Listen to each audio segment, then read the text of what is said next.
You made yourself smaller to be loved. And maybe you didn't even notice when it started. Maybe nobody sat you down and told you to shrink. Maybe it happened slowly. You spoke excitedly once, and people called you too much. You expressed your feelings once, and someone made you feel difficult. You showed ambition once, and suddenly people became uncomfortable. So without realizing it, you adjusted. You became quieter. Easier.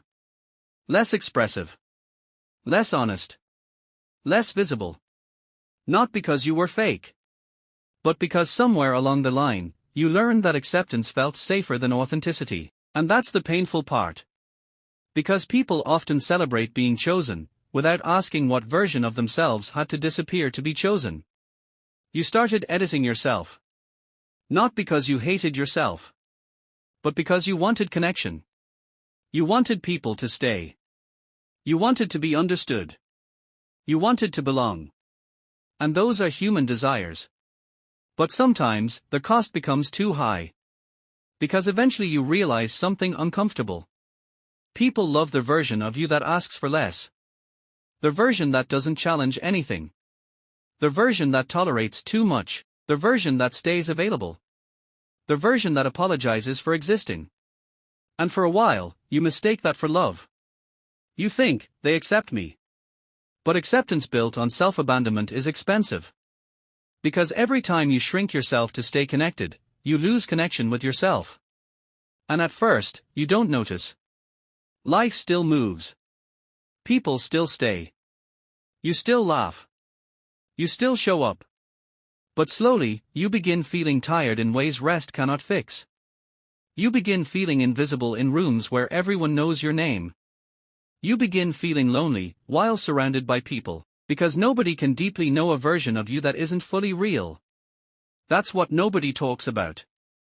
Being accepted is not the same thing as being seen.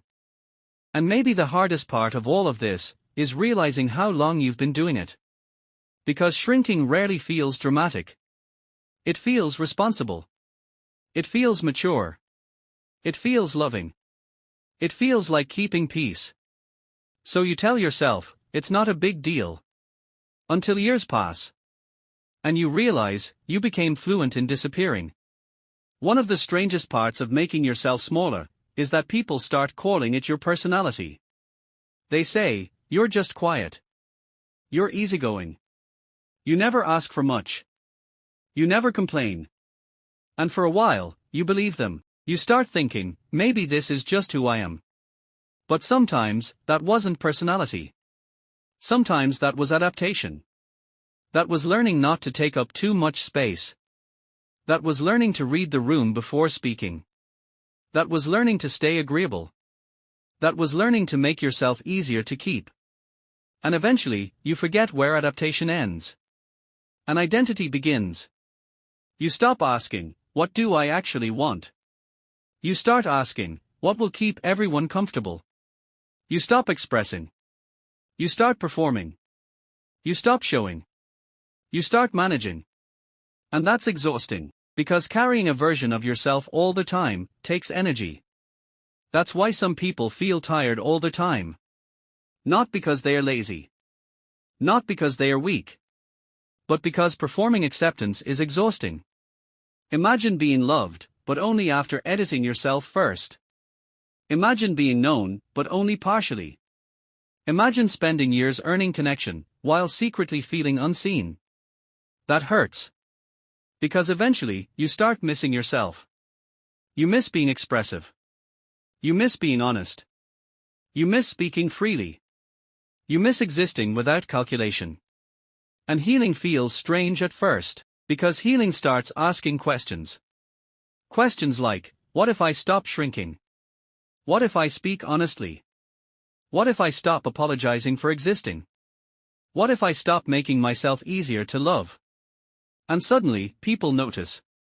Not because you became worse. Not because you became selfish. But because visibility feels uncomfortable. To people who got used to your silence. And maybe that's why this season feels different. Maybe for the first time, you're becoming visible. Not louder. Not harder. Just more honest. And honesty feels unfamiliar. When survival taught you to disappear. And some people become experts at being accepted. They become who everyone needs. Easy. Pleasant. Low maintenance. Always understanding. Always adjusting. Always shrinking. Until one day, they wake up and realize, nobody actually knows them. Because they spent years becoming digestible. And sometimes the saddest thing isn't rejection. Sometimes the saddest thing is realizing people stayed, but they stayed for a version of you that no longer feels true.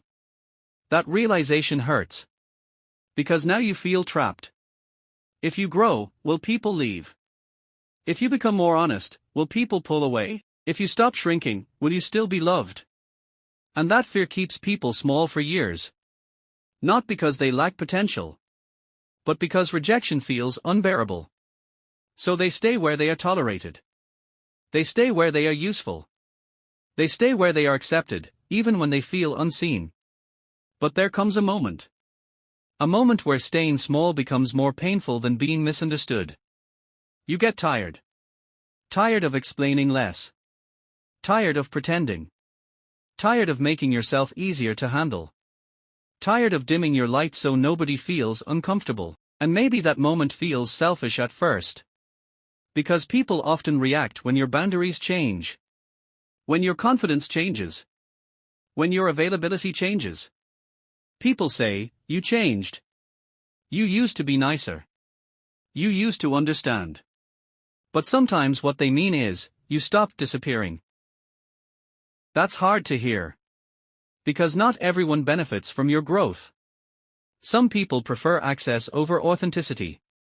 Some people like the version of you that never asked for anything. And when you stop shrinking, they call it distance. When you stop overgiving, they call it pride. When you finally speak honestly, they call it attitude. But growth often looks offensive to people who were comfortable with your silence. That doesn't mean become hard. That doesn't mean stop loving. That doesn't mean become unavailable. It means stop confusing self-erasure with kindness. You do not have to become smaller to be easier to love. You do not have to hide your personality to keep people. You do not have to dim your light to make others comfortable. The right people are not built around your disappearance. And yes, some people may leave. That part is real. But staying hidden has a cost too. Because if everyone stays, but you disappear, what did you actually keep? And maybe this season of your life is uncomfortable because you're noticing that. You're noticing what you tolerate. You're noticing where you perform. You're noticing where you shrink, and maybe that awareness isn't loss. Maybe it's healing. Maybe you're not becoming difficult. Maybe you're becoming honest.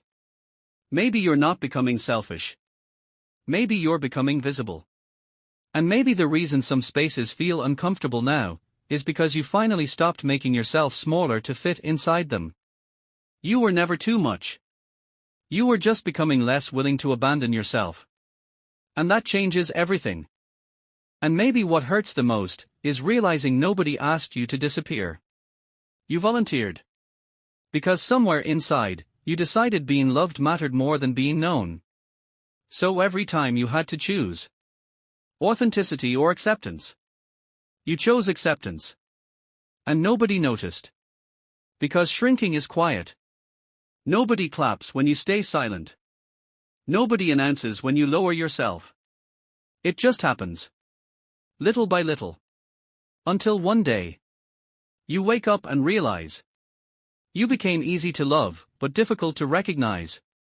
And maybe that's why some of you feel disconnected lately. Not because you changed, but because the real you has been waiting underneath years of adjustment. Waiting underneath years of being reasonable, understanding, flexible, available, easy. And now that version of you is asking questions. Questions like, what do I actually enjoy? What do I actually believe? What do I actually want? What if my needs are not too much? What if my voice deserves space too? Those questions feel uncomfortable. Because growth often feels selfish. To people who learned self-abandonment. But choosing yourself Is not rejecting people. Speaking honestly. Is not becoming difficult. Having boundaries. Is not becoming cold. And becoming visible. Is not arrogance. Maybe this season feels strange. Because you're meeting yourself again. Not the version built for survival. Not the version built for approval. The version that never needed permission to exist. And maybe, this is where things start changing. Not because life suddenly becomes easier. But because now. You can see it. You can see where you shrink. You can see where you perform. You can see where you abandon yourself. And once you see it, you can't unsee it. So here's the question I want you to sit with after this video. If nobody left, if nobody judged you, if nobody got uncomfortable, who would you become? What would you say? What would you stop apologizing for? Because in the next video, we're talking about something most people never realize: how to know whether you're actually healing, or just building a new version of yourself that still performs for acceptance. Because not every change is growth. And not every version of you is freedom. I'll see you there.